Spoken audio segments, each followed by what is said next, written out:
First, you add the grapeseed oil to a pan. I'm using the roasted garlic grapeseed oil as produced by Wild Tree. Excellent product because it's expelled pressed, so there's no additives or anything in it. Then I'm going to put in my green beans, nice hot pan, and the red bell peppers. Stir those around.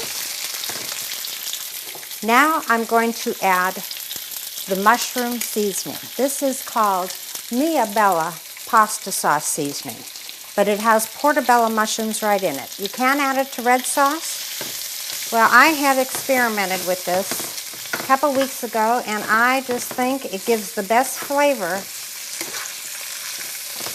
to my veggies. And as you can see, the portobellos start to come up.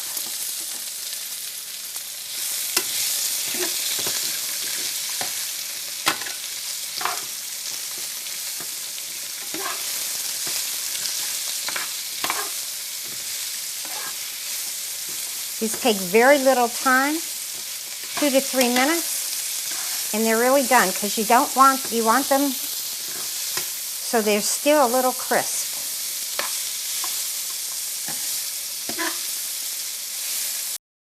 Excellent side with just about anything. You can put it with the chicken marsala. You can put it with the marinated pork. You can put it with a fish dish, or next to a side of just pasta. So look at how easy was that. Quick and easy and for you to enjoy.